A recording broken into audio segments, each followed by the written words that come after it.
The following program is a podcast1.com production.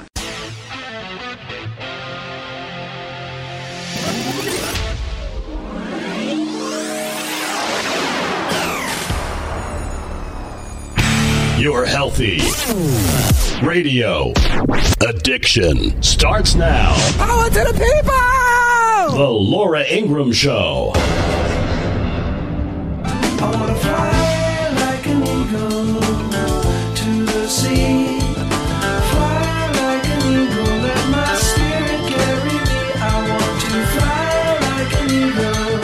For the Philadelphia Eagles, not a celebration, but a cancellation. Uninvited from the White House after some players decided not to attend a planned photo op with the president. Donald Trump saying the Eagles disagree with their president because he insists that they proudly stand for the national anthem, adding the team wanted to send a smaller delegation, but fans deserve better. We want our flag respected, and we want our national anthem respected also.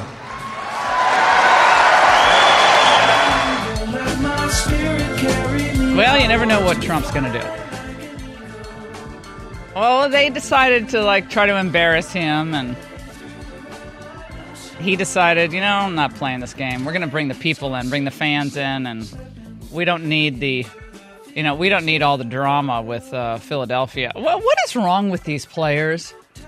You don't have to agree with everything the president says to go to the White House, which is the people's house, and have an event.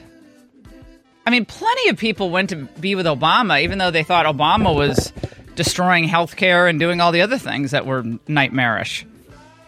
And can you imagine what they would have said had almost an entire team decided not to go to the Obama White House?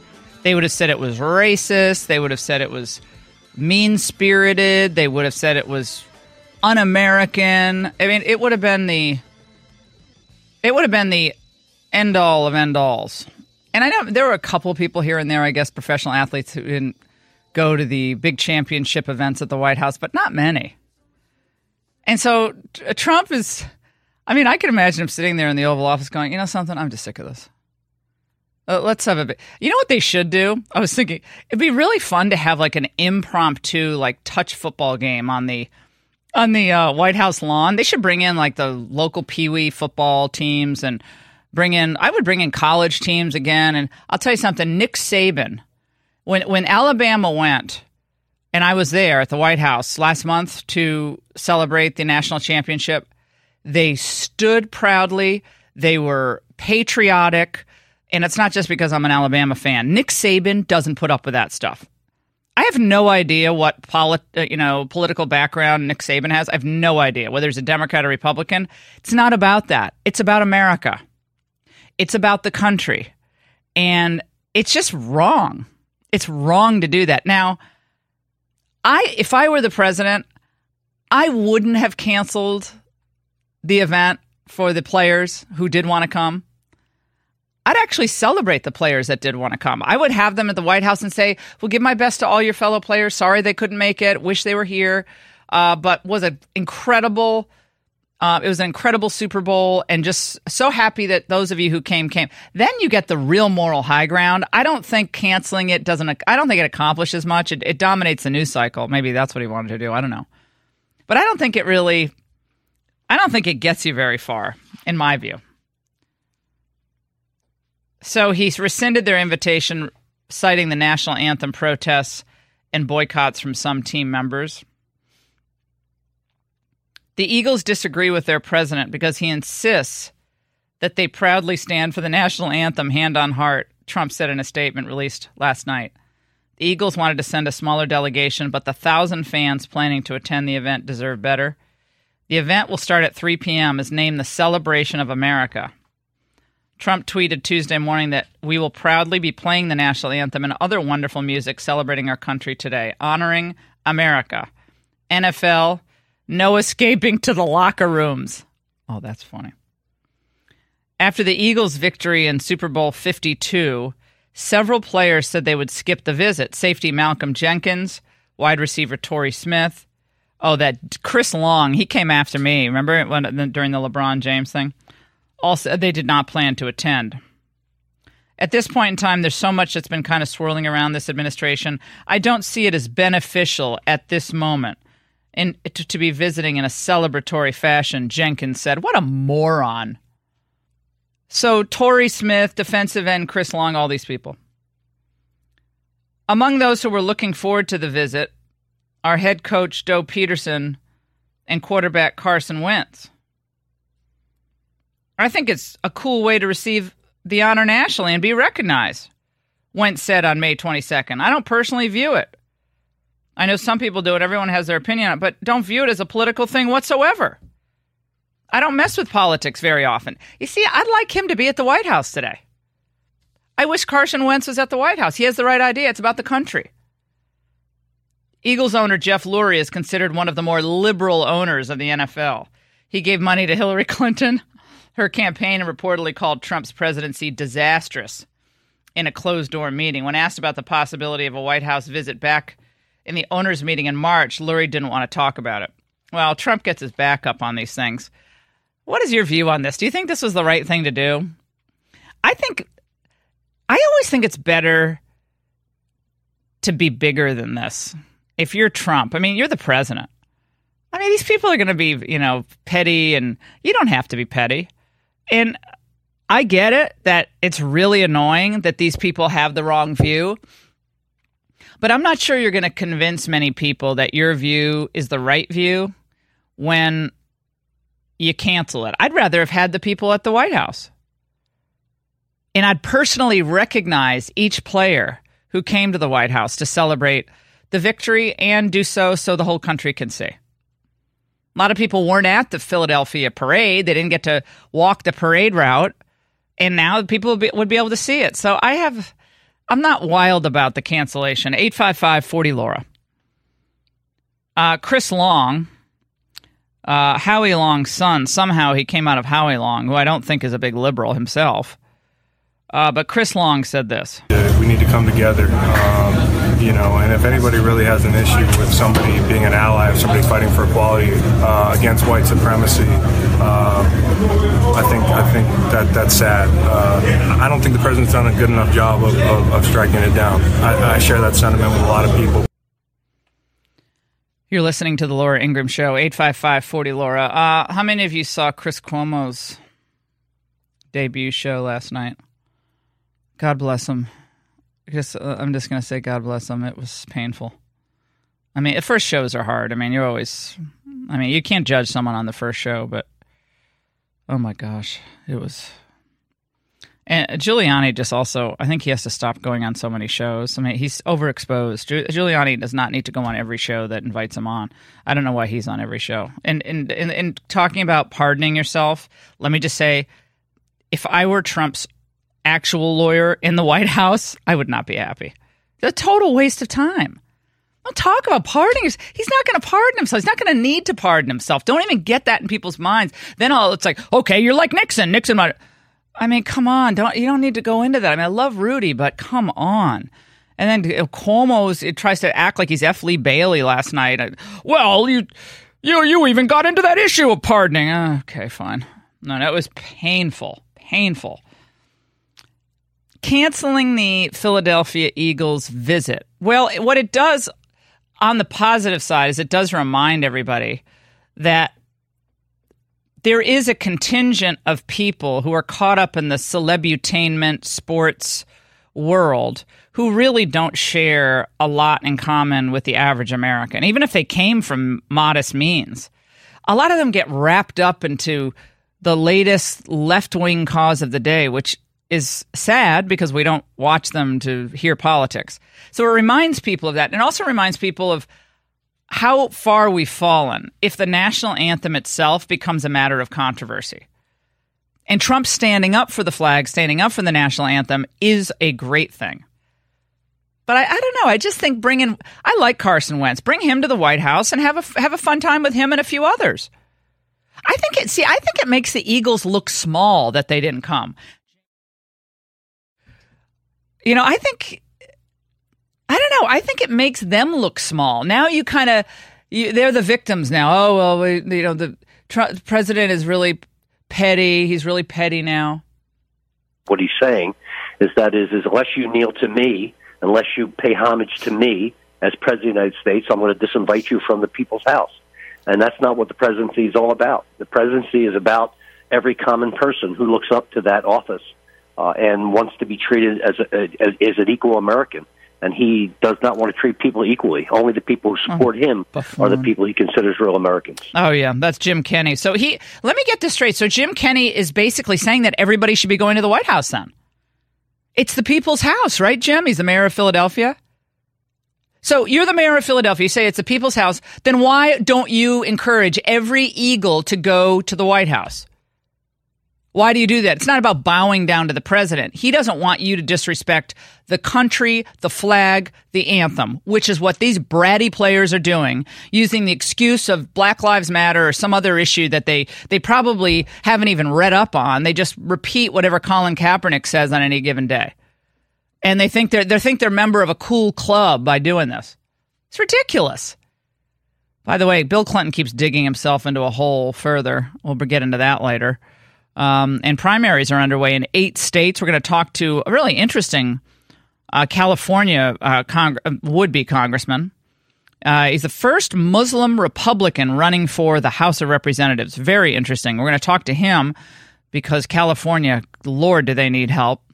Newt Gingrich is going to join us. He has a new book out today. Victor Davis Hanson also, as the squeeze being put on Paul Manafort, as Mueller claiming that Paul Manafort was trying to tamper with witnesses. Apparently, they didn't name the witnesses, but apparently individuals who were lobbying for some Europeans to be able to get into the United States, and they weren't registered as foreign agents. I mean, it's some complex thing. It doesn't have anything to do with Trump, but of course, you'd never know that by watching television last night. 855-40-LAURA. We had Juanita Broderick and Kathleen Willey on. It was a blockbuster show last night on Fox. I hope you watched. Remember, DVR us if you're out because you're going to miss great guests, great conversation, and terrific show. We'll take a break. 855-40-LAURA. The president in the culture wars. Does it work for him? Does it all seem petty? Or is he playing this the right way, given 80% of the public sentiment on standing for the national anthem? Don't go away.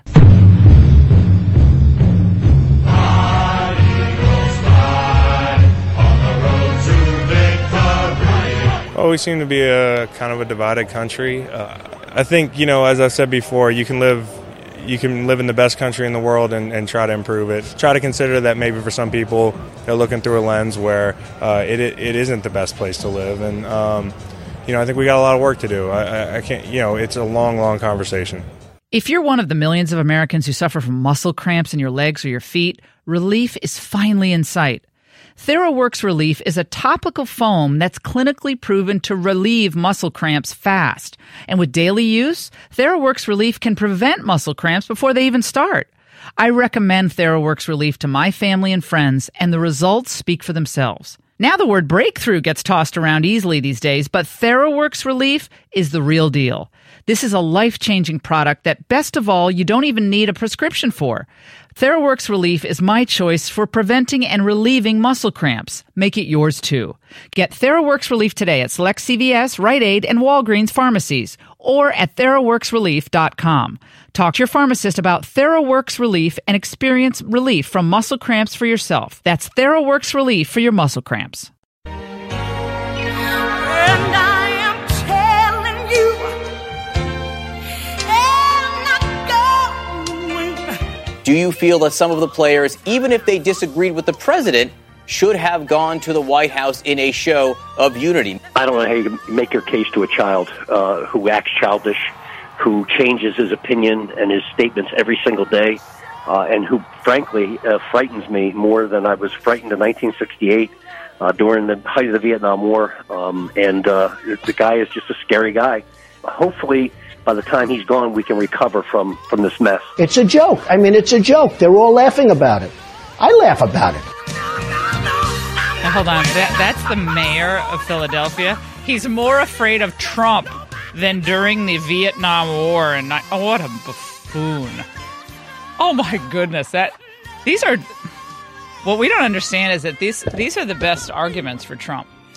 You know, these are the best arguments. I mean, can you imagine what would have happened if most of an entire team decided not to go to the White House to meet with Obama? The outrage on the part of the left. They would say it was racist.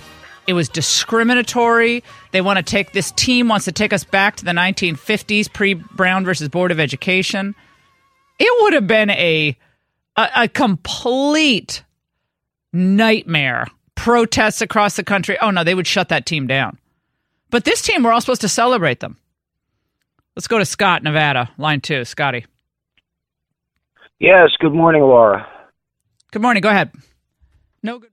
Yes, I believe I have a cure for these NFL players who, take their knees during the national anthem. And that is, I'd like to bring all of them to the Tomb of the Unknown Soldier. Let them watch the old guard, the changing of the guard. It wouldn't matter. You stand in front of... That wouldn't matter to them. Why? It's not going to matter. They don't... You see, you're looking at this as... I don't mean to cut you off, but you're looking at it as a pragmatic, realistic, patriotic American. These people are living in their bubble of nonsense. Okay, they're living in their bubble world where everyone tells them how great they are. Everybody tells them how wonderful they are. And they're surrounded by their flacks and surrounded by their handlers. And the idea of, the idea of, oh, you just stand because it's the right thing to do. No, not when they're celebrated by the entertainment industry, which they're part of. They're celebrated by the entertainment industry, which itself is viciously, I think, anti-Trump, unfairly, and by extension, because of what their view is of the founding of this country, they're anti-American.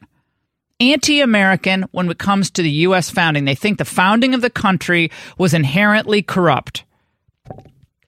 Inherently corrupt. So if it's inherently corrupt and rotten, then why should you stand for the anthem? So I don't think seeing the Tomb of the Unknown Soldier, none of that's going to matter. They know that's out there. They know all the sacrifices. Jacqueline, California, line 5. Jacqueline. Got to come up with better ideas than that. Jacqueline.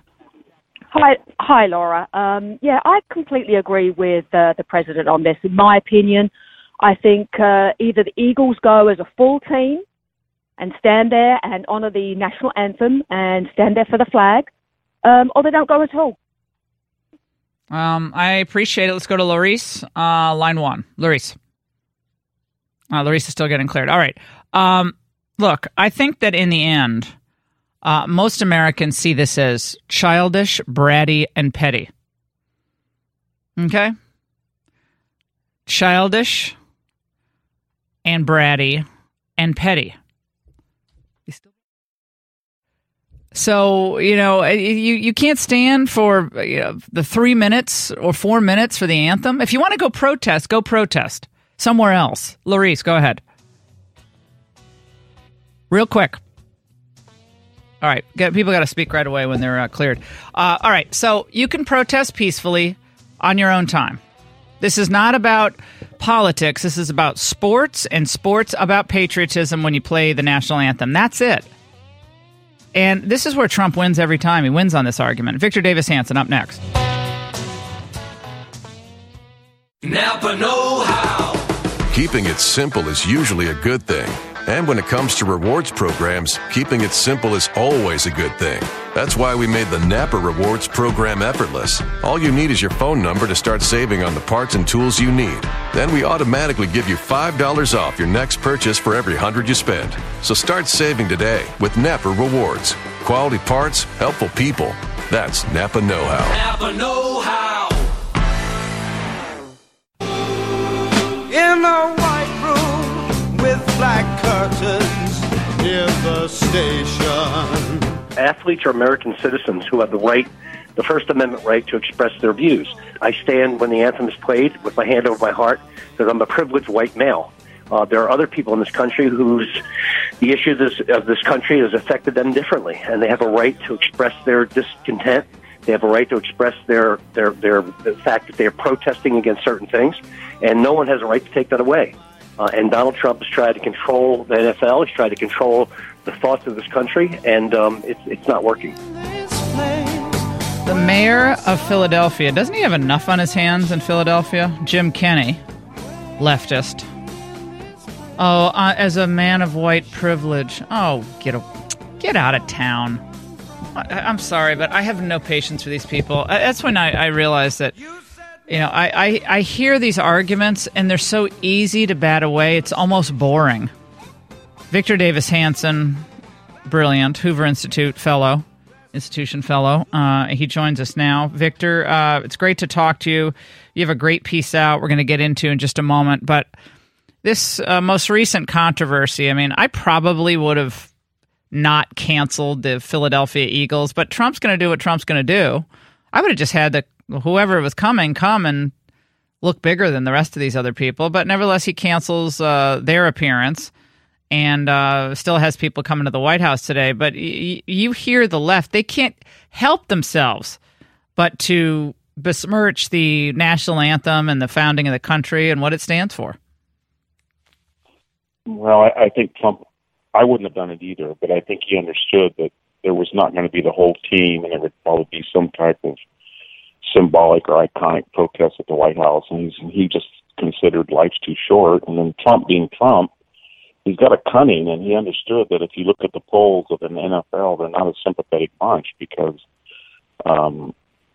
they're all multimillionaires and they have privileged lifestyles. And this mayor that you just played, the idea that just because of your race or your gender, you're somehow given privilege. You tell that to a guy in Youngstown, Ohio, versus, say, African-American multimillionaire in the NFL. We're beyond that now. That's 19th century stuff.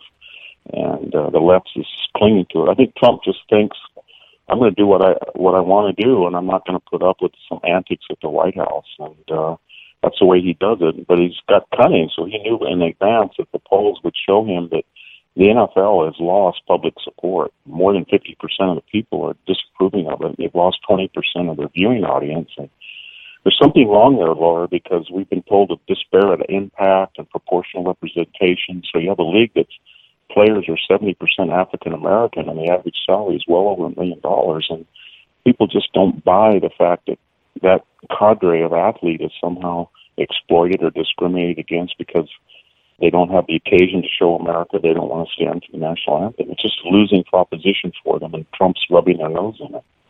And I think that, again, for most Americans, a visit to the White House is an honor. And it's the highest honor in sports. You win the championship, and that's just a tradition.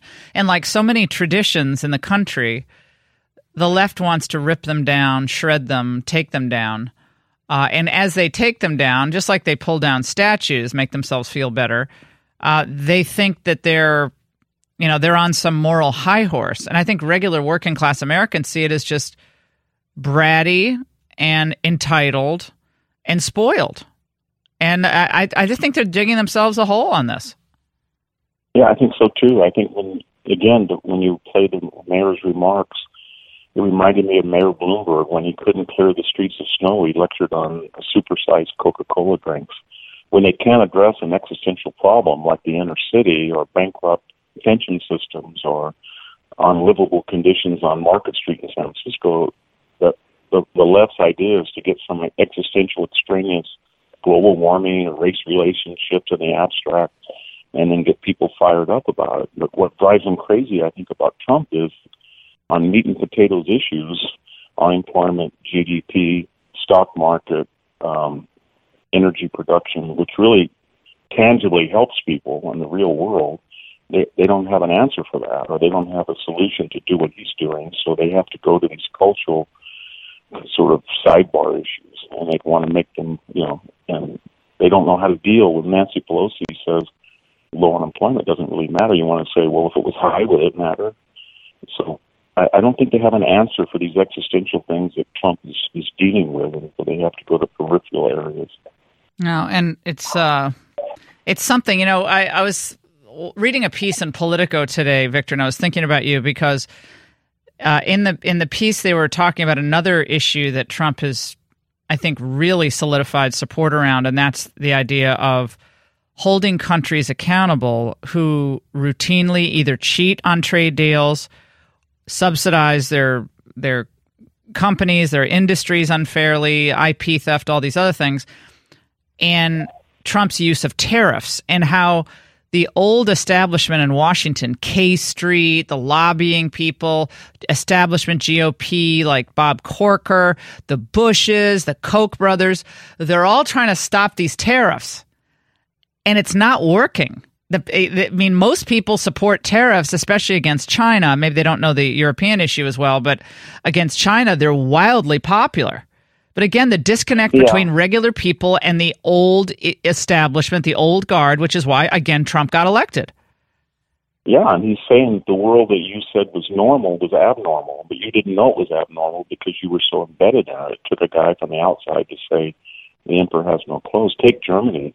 It runs a $65 billion surplus with us. It only has 5 fighter planes that can fly. It can't pay 2% of its GDP on military.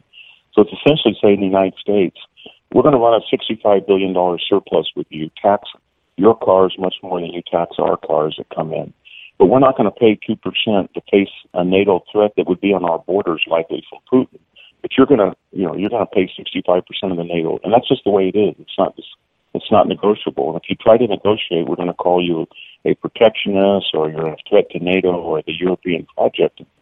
That's not a winning issue for Germany. It's not a winning issue for China to say the normal course of events is if you want to do business in China, we have to expropriate your technology and the sharing. And if we did that to the Chinese, we would be damned for it. So it's difficult when you have an addict, and that's what it was. The establishment was addicted to this status quo to break them of it, and they're hysterical. But I think you're starting to see that as time wears on, people are starting to accept that the EPA was out of control. ANWR will not be destroyed if we drill. It's a good thing to be the world's greatest oil producer. But it's going to be hard getting there. But once you're there, I think people accept that it couldn't have gone on the way it was the last 8 years. Yeah, I mean, the other side just has no arguments. I mean, they will focus on, well, Jared Kushner's security clearance or where's Melania or Manafort's witness tampering. But on the issues, again, the pocketbook issues, is my life getting better? Can I send my kid to college, and does he have any hope of paying back these loans? Healthcare, can I afford my healthcare? Am I going to get prescription drugs at a price I can afford? They have no answers for what Trump is doing. Literally none that I can make out. Well, I don't see anything. You can see it on race when all of a sudden we have the lowest difference between the general unemployment rate and African American unemployment, 3.8 versus 5.9. That's historic. And how do you deal with that? And the answer that came about was Trump said illegal immigration hurts inner city applicants for jobs. Too much regulation hurts inner city applicants. We want more businesses to feel that they can expand without being damned or criticized. All of that worked. And what do you do? How do you react to that? You have to say, I think Don Lemon said, well, we may be better off, but we need to be liked or something to that effect. And there's no answer for it. Nancy Pelosi said, low unemployment doesn't matter. So I don't think that's a winning message. That had they had an economic message that was worked with Trump or something, then they could have said, well, we had sort of the same ideas as Trump, but we did it in a more professional way, and he was screwed. That might have been a little bit more effective, but this is not working. Stormy Daniels and Mueller. Yeah, nobody cares. I mean, did you see the numbers? Trump has the second highest approval rating among people in his own party, voters in his own party, second only since World War II to George W. Bush after 9/11. It's amazing. Yeah, I did. It is amazing. It's much higher than anybody else. 87%. This idea. What does that tell you about the entire Never Trump Republican project? I mean, for all the efforts of these people, it was all for naught. It didn't affect the election. It's not going to affect the midterms, and yet they double down. And that's even the strangest thing, because take Trump's name away from moving the embassy to Jerusalem or getting out of the Paris Accord or getting out of the Iran deal. This is what we were told was essential for the conservative movement, and suddenly they don't want anything to do with it because they see Trump's handprints on them. Bill Clinton, I have to ask you about this Bill Clinton issue, because of course he He was promoting his book that he supposedly wrote with James Patterson, a novel, and he was stunned that an NBC reporter actually had brought up, the Me Too movement, and gee, would you have done anything differently? He essentially said he really wouldn't, do anything differently, and it was amazing. He spoke again last night. The hubbub was I got hot under the collar because of the way the questions were asked, and I think what was lost are the 2 points that I made that are important to me. I meant it then and I meant it now. I apologize to my family, to Monica Lewinsky and her family, and to the American people. I support the Me Too movement, and I think it's long overdue. Thoughts? Well, I mean, he's sort of a tragic figure because this Me Too movement had a lot of legitimate things in the beginning, but it was a project of the progressive movement that said if you accuse somebody, then that's judge, jury, and executioner. And they didn't, nothing in their wildest imagination said that this Frankenstein monster would turn on the creator, and it has. And then they found out that they had a lot more exposure to the Me Too accusations to the right, largely because they were exempt, they thought. So Harvey Weinstein or Garrison Keillor or Tom Bro, whatever the allegation, they thought, we're so liberal that we sort of can do what we want because we're above reproach. And then Me Too came along and they encouraged it, and suddenly they've been hoisted on their own petard. And Bill Clinton's a tragic figure. He doesn't look well. He doesn't sound well. No. He's confused about what his role in history is. When he says things like that, you want to say to him, so it was good that you got disbarred? You wouldn't do anything different? You'd get disbarred again? Or you lied to the American people on the deposition? That was good. You repeat that? Or you sort of tried to demonize Kathleen Willey? Or you made a mincemeat of Monica Lewinsky? You want to continue to do that again? And I don't buy that after his president said he learned his lessons and he had an exemplary life, but, he didn't. And we know all these stories about the Lolita Express and all of his activity when he got out of office, which the Obama administration used against Hillary Clinton in 2008. And he didn't live a saintly life, and I think that's his problem, that he's never been able to look at himself and say, you know what, I did things wrong and I have to pay for it, and I'm sorry I did it. But he says, well, I did things in the past and I apologize and now it's all over, but there's no evidence he's ever learned from his mistakes. No. Behavior was ever altered. He still says crude and crass things, insensitive to people, like these remarks. And, if I was one of the women that was victimized by him, I don't know what I'd say. He just basically said, it's okay that I did it because I apologized for a fleeting second on TV. Yeah, I had Juanita Broderick on the show last night, and I asked her if she would accept his apology now, and she basically said no. I mean, it was an honest answer. I mean, she said he's had 40 years to apologize to me. Anything that Clinton apologized for was always a 51-49% calculation. It was always by his advisors who fought back and forth. That's how they worked it, and nobody believed it was insincere. Victor, do you see any bright possibilities in California for the Republicans this time around, this election cycle? We're almost out of time, but any... Yeah, there's a lot of Democratic candidates running, and usually there's only one or two Republicans. They could get a really loony candidate. A recent poll at the House Senate, UC Berkeley, said about 55% of people want more of deportation. So there's some rumblings, but I think we're 4 or 5, 6 years away from something like a Reagan movement. Mm-hmm. But it's getting there. I think it's getting there, too. Yeah, most of my family lives in California now, and they're like, how do we escape? But they love it, but it's like, it's ridiculous. There's no reason it has to be that way. Victor Davis Hanson, thank you so much, as always. We'll take a break. Don't go away. All year, I've been letting my audience know about an ongoing war against cash by big government, and it's designed to control your money and your privacy. Recent reports confirm that this war is expanding rapidly, and time is running out to take action. I don't want any of my listeners to fall victim. Thankfully, the folks at Swiss America have detailed all the government's dirty little secrets in their revised report called The Secret War on Cash, Part 2. It's available free to you right now by calling 800-289-2646. That's 800-289-2646. This is an important report that documents real-life events, such as banks refusing to cash checks, cash being confiscated from innocent citizens, and much more. Discover how to win the battle for your hard-earned savings. For your free copy of The Secret War on Cash, Part 2, call now. 800-289-2646. Again, the number, 800-289-2646. Will you come with me? Won't you come with me? Roseanne spinoff is going to happen. That is going to flop. Why do they think a spinoff from the Roseanne show would ever work? Because that Sarah Gilbert, what's her name? That she's so interesting. I mean, oh my God. So we're going to watch a show with the liberal daughter and John Goodman? I don't think so.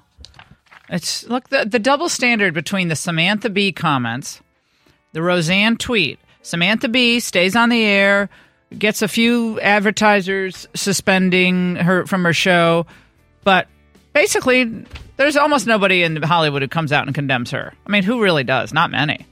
And meanwhile, Roseanne Barr is condemned, and including by yours truly, for her tweet. She has no chance of redemption, can never come back again. I mean, that's why Trump won. It's rank unfairness.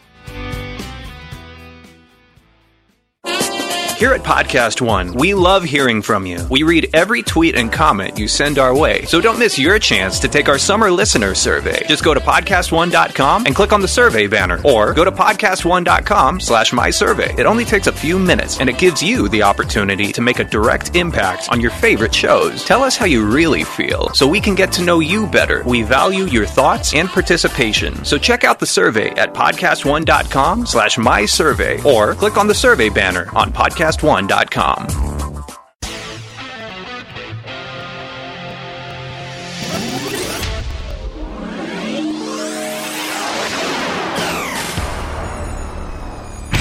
Your healthy radio addiction starts now. Power to the people! The Laura Ingraham Show.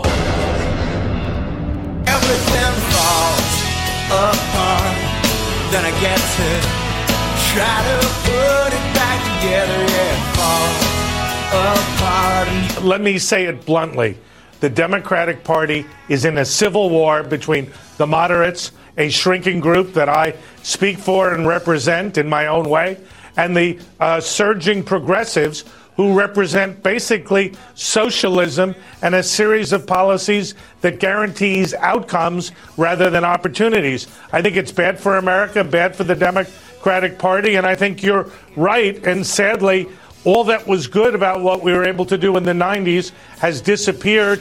First apologize, later another. You are listening to the Laura Ingraham Show, 855-40-LAURA. That was Doug Schoen, former pollster for Bill Clinton, obviously a centrist Democrat, seeing his party slowly slip off into the radical left-wing netherworld. And it's got to be hard for him. It's like when we saw the Republican Party captive for all those years to Wall Street and K Street and the globalists, and we're like, wait, the real Republican Party is the party of Reagan. It's more populist on certain issues. It's less globalist on other issues, and it's more focused on the goodness of the country and continuing to appeal to what working class Americans need. And so I understand the way it feels for Schoen. I mean, he's like, what's this party? That's the way I felt from about 2006 onward. And it took a while to rewrite the course of the party. And now the party is in a better place, but there's still these old grievances and these disruptions, and there's still a lot of disagreement. Obviously, we're seeing this directed toward Trump's tariffs that are being instituted, put in place against China and Europe and some of these other countries like Mexico and Canada. So the left now has monopolized the Democrat Party. The intensity in the Democratic Party, the fervor, the enthusiasm is all on the left. There's none of it in the center. And people in the center like Joe Manchin, I mean, he's not getting any juice. He's not getting any he's not getting any accolades from the crowds. It's the radicals are getting all the traction. So if you're supporting the people pulling down statues, if you're supporting the people who are not standing for the national anthem, if you're supporting the migrant families crossing the border, if you support all that, then you're going to get a lot of ink and you're going to get a lot of support in the left-wing media. But if you're a middle of the road Democrat, and maybe you're Claire McCaskill or this Joe Donnelly, I mean, they want to save the seat, but they're not thinking you're the future. So the Democrats really have a big identity crisis right now. There was this congressman from Massachusetts who I have to admit I've never heard of before. He was asked what is a simple question, but is also a revealing question, and hearing his response. If you had to summarize what the Democratic Party stands for right now in the age of Trump, what would you say? We're still the party of opportunity, where everybody in America, no matter where you live or where you come from, has a chance at the American dream. And I think that a lot of Americans are feeling left out right now. And to Trump's credit, he recognized that, and he saw that people are being left behind by this changing economy. But Trump's solution is to go back into the coal mines or pretend that people are losing their jobs to immigrants when actually they're losing them to robots. Jobs are just getting automated out of existence. Well, he's making a point at the beginning that sounds a lot like Trump when he ran. Who is the leader of the Democratic Party? Who is the leader of the Democratic Party? Yeah. That's what she asked. She asked you that. Does my silence say something? Yeah. I mean, this is the challenge that we have right now. Yeah. I mean, I don't think that people are looking at Leader Pelosi, with all due respect to her, and saying, here is the future of our party. Yeah. I mean, repeating the question is a sure sign that you don't have an answer. And he admitted it. I mean, the good thing is he just said, well, yeah, she's not really the future. I am a strategic, politically astute leader. So the Democrats are destined to stay on this course. Don't you see this? I see it. They're not going to deviate from their path of identity politics. They are not going to deviate from that, regardless of whether or not that actually helps middle America. So that was Doug Schoen's point last night. I don't understand why the Democrats are doing what they're doing, because it's sure not helping them in the polls. And if they go on this course, it will lead to them losing the Senate, as most observers predict, and even falling short of winning the House, which is something that still remains within reach for them. Well, this should be a year where they just clean up. And maybe they will. I mean, maybe they'll win all these seats. I don't know. The Real Clear Average poll of the direction the country is headed in hit a 5-year high this weekend. So 39% say what? 39% say we're headed in a good direction. Well, that doesn't sound very good to most people when they hear that. Yeah, but it is a 5-year high. So that means 61% saying we're going in the wrong direction. Well, that when people say we're going in the wrong direction, a lot of people believe morally we're going in the wrong direction. Culturally, we're going in the wrong direction. But as an economic matter, Trump's getting good ratings. And that the most important ratings, in my view, are consumer confidence, small business optimism, the unemployment numbers. To me, that makes a lot of sense. I mean, those numbers are huge for Trump right now and for the country. So they might not personally like Donald Trump. They don't like his tweets. They don't like the fact that they don't see him enough with Melania. I don't know what but there are things about him they don't like, but they like the economy. So that's why that number is improving. But it's still not where I want it to be. I want that to be reversed. I want it to be 61% of the country says we're going in the right direction. That's where we want to be. But we haven't had that for quite some time. But Doug Schoen's point, it was so interesting last night, and I tried to make it in the angle that for all of his moral failings, of course, and there were many, we had a balanced budget. Think about the balanced budget during the Clinton second term. Well, that was because we had Newt Gingrich. He was in place. He's going to join us in just a few moments. He has a new book out. So a balanced budget, welfare reform, and he said the era of big government is over. They admitted they got shellacked in the midterm election cycle, and he, to his credit, saw that he had to change course. He still had a lot of the same goals, but he still had to change course. And he did, and he ended up getting reelected, and we haven't had an economy that strong since today. And, that's even with all the globalist nonsense that he was doing with China and NAFTA and all this other nonsense. You're listening to The Laura Ingraham Show, 855-40-LAURA. We're going to be joined by Newt Gingrich in just a few moments. We'll take a break. Questions for Gingrich. What does he see happening in November? Today is a big primary day across the country. In Virginia, some really interesting candidates. In California, we're going to talk to one of them who talk about an interesting profile. Omar Qudrat is a Republican Muslim running for California's 52nd district. It's crowded in some of these primaries, but it's a fascinating time, I think, to be a conservative in America, and a great time to be an American. If you want to work and you have some sense that, if I work, I'm going to get ahead, you will today. This economy will let you do that. Don't go away. Got to admit, it's getting better, a little better all the time.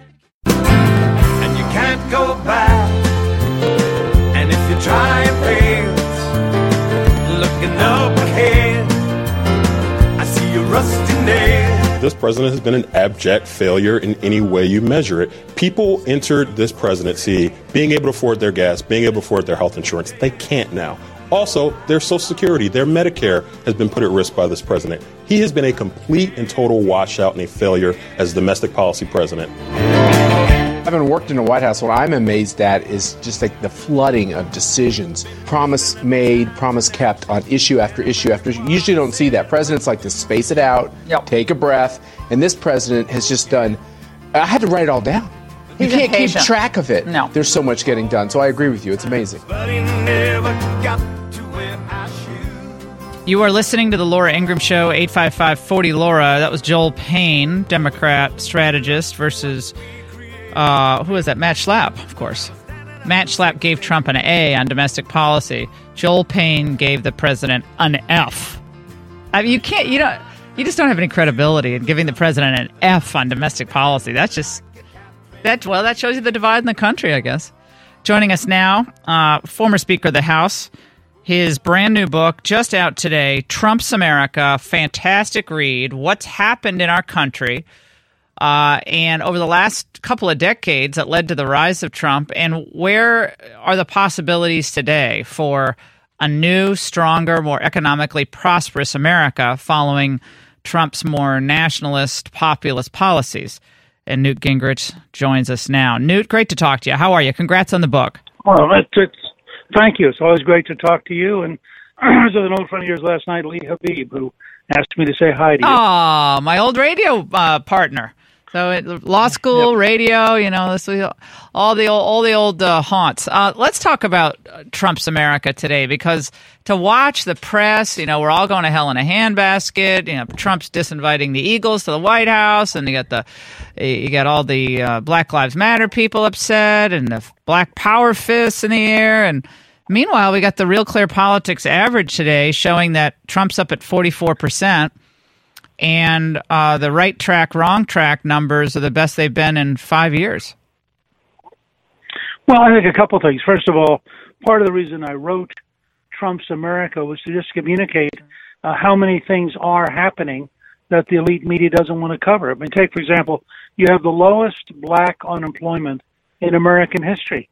That ought to be something which advocates of the black community could celebrate, because that means more people are at work, fewer people are dependent and on food stamps than ever before, and I think it's a major achievement. I also think you got to look at the impact of the economy. The reports now from the Federal Reserve, we may be above 4% growth in the second quarter. That'll be faster economic growth than any time in the 8 years of Barack Obama. About more than twice as fast as any time in Barack Obama. You're about to have a summit in Singapore with North Korea, which would have been unthinkable 6 months ago. and which the Obama administration made zero effort to have happen during their 8 years. So I think part of what you were playing just now, if you are a left-wing Democrat, you have to give Trump an F, because everything you and I like that he's doing, they hate. But I think if you are an average independent American who just wants America to work again, then Trump's America, in fact, is starting to really work at a high tempo, and her work in a way that is helping everyday people. Newt, the fact that the old guard, the Republican old guard, is fighting Trump on tariffs, K Street, the Koch brothers are spending millions of dollars to fight Trump's policies vis-a-vis both China and Europe. What does that tell you about the old GOP versus this more new, populist, I think younger, actual GOP? Well, I think what's happening is what you get when you have a real change agent become president. When Franklin Roosevelt became president 4 years later, their previous Democratic nominee switched parties and left the Democratic Party, said Roosevelt was too liberal. Trump, I think, is a very disruptive force, not just for liberals, but if you're an old-fashioned, tidy-minded, let's say you're a Republican in the foreign policy establishment, and your whole career was negotiating endlessly for 2 or 3 or 4 years to set up a summit, and suddenly you see this guy in 3 weeks putting together a summit with none of your friends being allowed to play a leading role. Well, obviously, you think that there's something wrong here because you think you should be important. And I would say at least half of the anti-Trump Republicans are just pure jealousy, that they represented a different world doing different things. And the other half are people who don't realize that the world has changed. And, I was very much for the World Trade Organization. Ed Fulner, who founded Heritage, and I were comparing notes. We both thought it made sense. Not me. 20 years ago. No. 20 years ago, we thought it made sense. And what we discovered was, which you and others may have known all along, the Chinese just cheat. Well, if that's a fact, which it is, then you've got to rethink your policies in ways that I think the traditional old-time Republicans don't want to do. And that's part of what this split's about. But the bigger split is between the Democratic left. And I don't know if you noticed, but in Minnesota Saturday, the left wing of the Democratic Party, it's a little hard to believe there is one. I mean, the Democratic Party in Minnesota is already on the left, but they have a hard left. Keith Ellison is the prime example. They took over the party's convention. They defeated all of the regular Democrats. They now have chaos in Minnesota. And you're seeing these kind of things happen around the country. In western Pennsylvania, they had 3 members of the Socialist Party of the U.S. win Democratic primaries for state legislature. You're seeing a party which, in reaction to Trump, is running as far to the left as it can. And it's really an amazing thing to watch.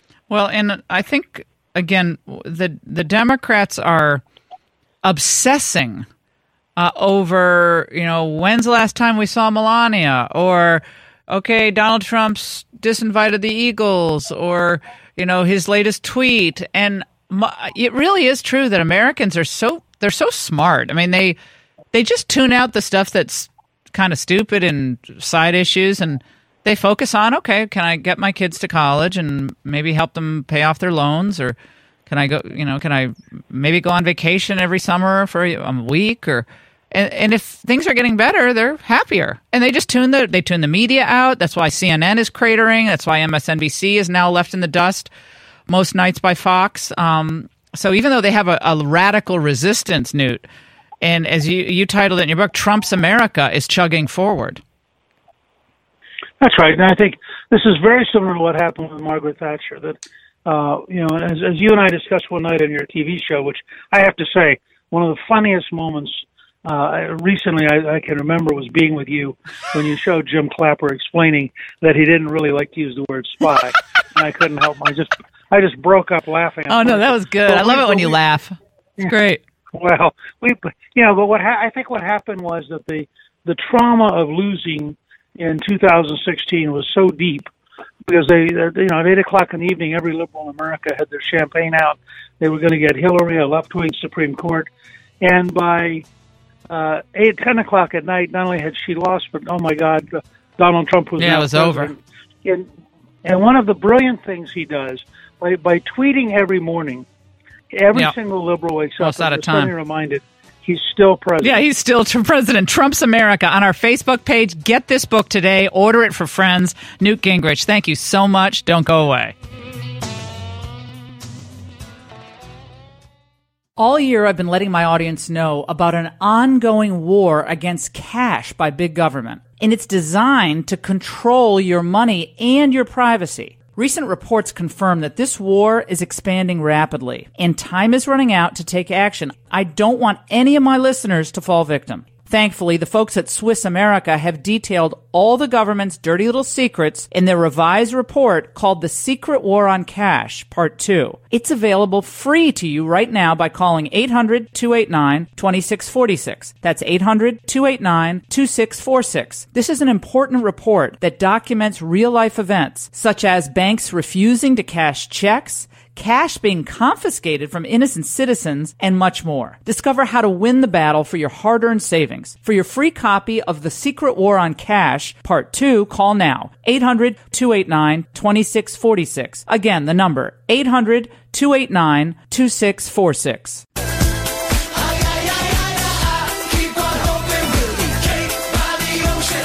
Jack, some people may look and they might think, wow, I think this guy is discriminating. 50 years ago, it was interracial marriage. You couldn't go in and some people wouldn't give you goods or services.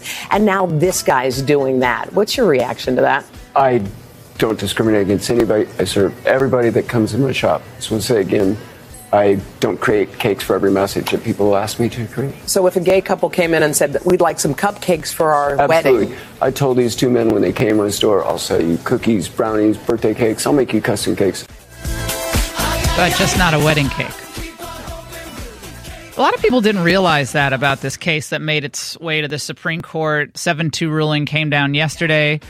It was narrowly tailored, but nevertheless, 7 members of the court agreed that this particular baker could not be denied his religious liberty rights in refusing to make a cake for a gay couple. Now, you would think by all the publicity this case has received that there was only one place to get a cake from. Like there was no other bakery in all of the vicinity to service their needs for cake baking. Well, this was a test case. This particular baker was known for being a devout Christian, and this gay couple, it seems that they decided to go to him so they could make a big case of it. And they did, and they lost. However, the holding is not everything people want it to be because it didn't really clarify the lines of when expressive conduct is going to be protected by the First Amendment, when what the lines are for lower courts. And there are a lot of other cases that are making their way through the federal court system. So we have not heard the last of these types of challenges, these religious liberty challenges to these kinds of actions. Joining us now, I'm delighted he's with us. Charles Lemondre is the founder and president of the Freedom of Conscience Defense Fund. And the FCDF is representing a woman named Kathy Miller, who is a California baker, another devout Christian, who is being prosecuted by California's Department of Fair Employment and Housing for declining to design a custom wedding cake celebrating, again, a same-sex marriage. So here we are again. Charles, it's good to talk to you. How are you? I'm fine. Thanks for having me on your show. So, Charles, do you think this case definitively will help you in your litigation, or is it not clear enough, this holding? It could be more clear, but I think it is definitive enough for our purposes because the facts in our case are substantially similar to those of Jack Phillips. So even if one tried to limit the holding of yesterday's case and masterpiece to its facts, our facts are so close that we believe that it will, in fact, be definitive on the Court of Appeal where our case presently stands. Explain what this California Department of Fair Employment and Housing, it sounds so beneficent. It sounds so benevolent, I should say, and it's wonderful. So what does it do? What does it do to people like your client? Well, what it's supposed to be doing is providing equal protection for people basically in the workplace and to prevent all forms of discrimination, including, of course, religious discrimination, which the trial court held in our case when it ruled in favor of my client. It's not supposed to be siding with one side as it did in our case, even before it completed its investigation into the case, and even before our client had an opportunity to present her side of the case according to the deadline they set. They rushed into court to get a temporary restraining order to force our client to make cakes, wedding cakes for same-sex couples. So in that respect, we have even better facts than the Jack Phillips case. He got a hearing. Our client never actually made it to a hearing. She never got a chance to present her side as to why she did not, as a matter of conscience, feel she could make a wedding cake for a same-sex couple. And like Jack Phillips, she'll also provide any other type of bakery goods or services for anyone, including gay couples. She'd say gay people work in her store. She's got no problem with that. So she has to draw the line with marriage because she's a devout Christian, and her sincerely held religious beliefs inform her that we get it. Yeah, we get it. So here's what is happening in our society. Not only do you have to tolerate this idea that our founders enshrined in our Constitution a right to same-sex marriage, a universal constitutional right to same-sex marriage, which, of course, we all know from our founding of our country that, that just, the court just made that up. Okay. So, the court made that up. So not only do we have to be, tolerant and so forth of that ruling, but we have to agree with it. We have to agree with it and sublimate our own religious beliefs. And if we do not sublimate our own religious beliefs, then we will be driven out of business by these litigants. We will be punished in the workplace. If you're in the military, you could be denied promotions. And I think people have had about enough of all this. I think people are very tolerant and want to help, people of different backgrounds and so forth. But that's one thing. But making people bow down to your belief about gender and your own religious understanding of marriage, that's something quite different. I agree entirely. And that's why I think we're starting to see the tide turn. And even Justice Kennedy, who authored the Obergefell case, which gave same-sex couples the right to marriage, which, as you, of course, correctly point out, there's no basis for in the Constitution. Even he said this is one step too far. And I was present during oral arguments when this case was before the Supreme Court last December, and he actually got upset with the attorneys representing the state in the case because of the way their clients had treated Jack Phillips. So I think that is shared by a lot of people. The militant gay activists have gone too far with this victory and are really trying to not just silence people, but punish people. Well, they shut down Catholic adoptions in Massachusetts. There are no Catholic adoptions because they told their Human Rights Commission, whatever it is, in Massachusetts decided that if you didn't adopt to gay couples, then you had to be out of business. You had to adopt to gay couples. That's just another. I don't know how that survived federal court scrutiny. That's another outrage. Yeah, and that adoption service had been in business for over 100 years, and they had the reputation for placing some of the most difficult to place kids. Now they're gone. Kids from troubled homes. Now they're gone. Now they're not providing that service, and there's no one in their place to provide the service in the same way that they were doing it. No, and I know there's a case in Philadelphia that we're going to be hearing a lot about challenging that exact same ruling. So we'll see where that goes. Charles, we really appreciate your joining us. Charles Lemandry, representing a woman in California, very similar circumstance as this baker yesterday who won the victory at the Supreme Court. But the left never gives up. I mean, they fought for decades to get gay marriage, and by golly, they got it. They got it after Obama said he supported traditional marriage, after Bill Clinton signed the Defense of Marriage Act, and after all these candidates running for office said they're for traditional marriage, and then they stayed on the case, and they kept fighting, and by golly, they got their same-sex marriage. So the left never gives up. I mean, you just have to know that. They're just going to keep fighting these things, and all of you have to just make your voices heard. And look, I'm tolerant of people making different choices for their lives. That's fine, but don't make me bow down at the altar of whatever you believe. I have my own set of beliefs, and they should be respected just like yours should be. 855-40-LAURA. We'll get to your calls on this. We have a lot more to get to. Jon Stewart crying double standard for liberal comedians, believe it or not, coming up. We'll get to that. And we have a fantastic Ingraham angle on tap tonight. Make sure to DVR us if you're out. Go to lauraingraham.com. Learn more about what we cover on this show. And, of course, LifeZet.com for great analysis on the culture, parenting, health, and politics at LifeZet. We'll take a break. Your reaction to what the court did yesterday. And do you believe the tide is turning against this bigotry on the part of the left, this intolerant attitude of the radical social engineers in our country? I think it is turning. And you notice they never pick the Muslim bakers? They never go to the halal bakers to try these little tricks, do they? No. They don't. They only go to the Christian bakers. Why is that? Don't go away. The show has always been about diversity, love, and inclusion. And it's sad to see it end in this way. I'm sad for the people who lost their jobs in the process. However, I do stand behind the decision that ABC made.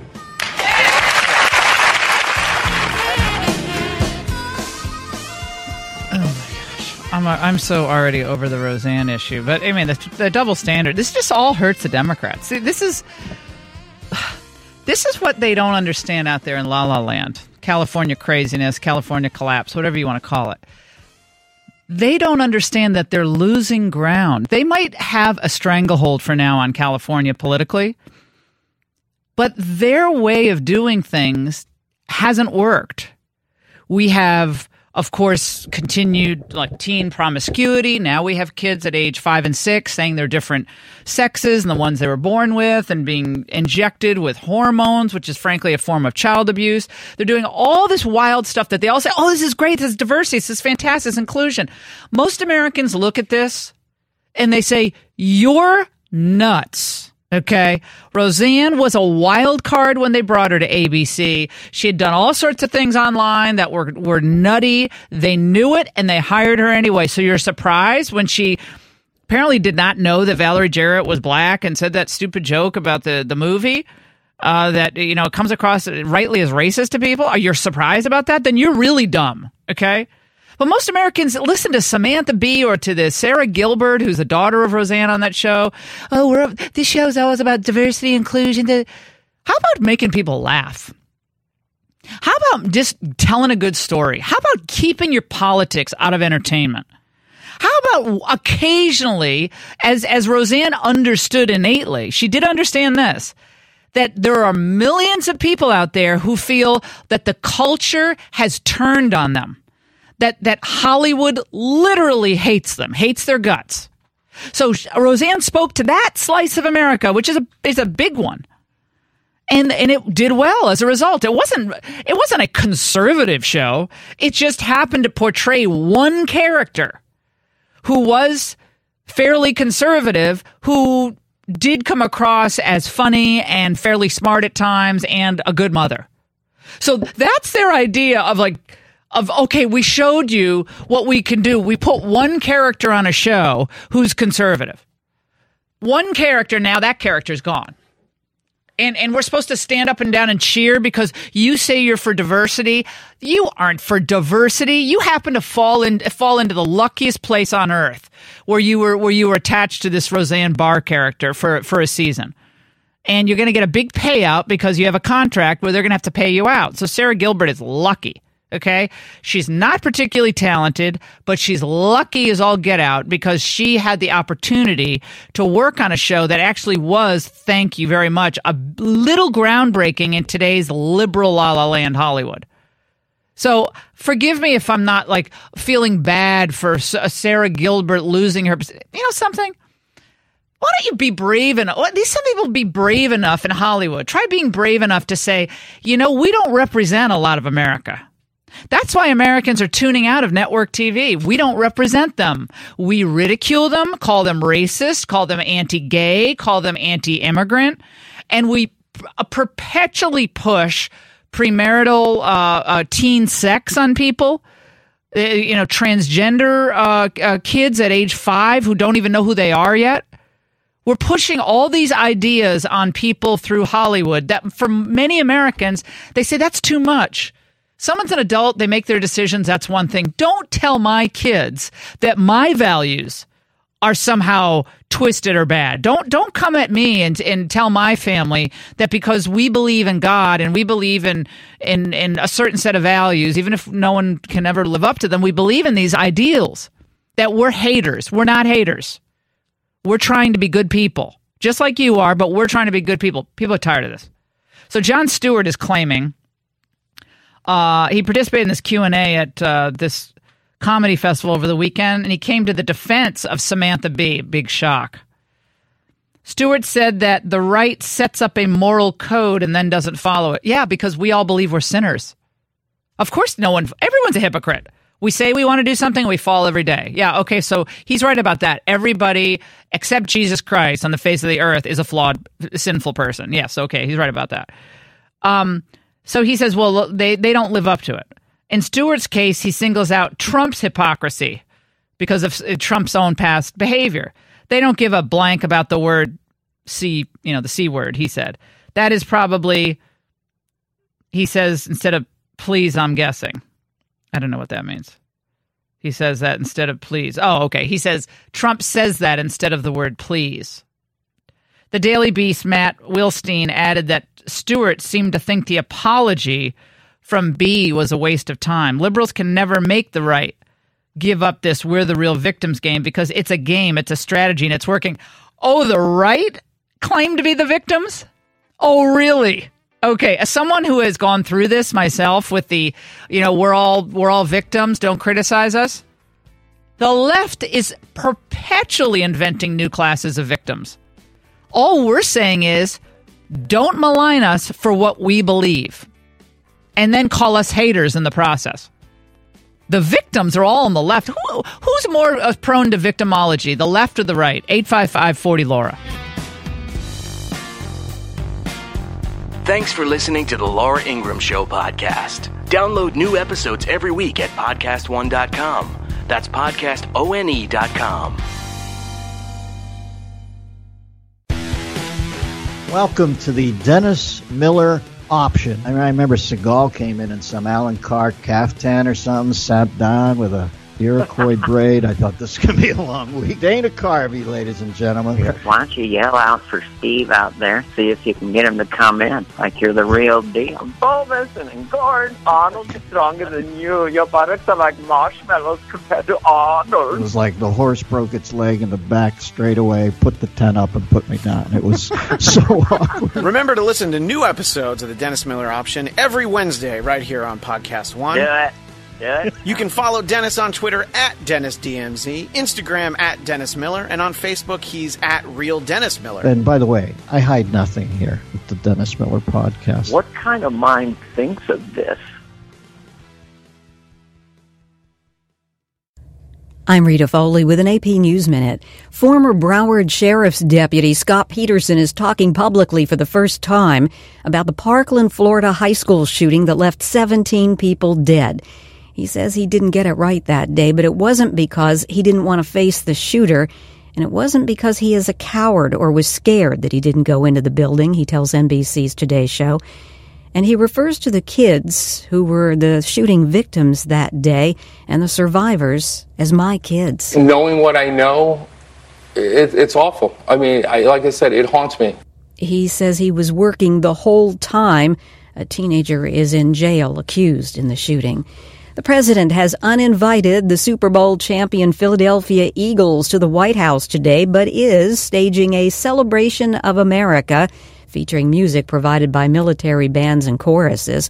The Eagles were uninvited because of the Take a Knee protest. I'm Rita Foley.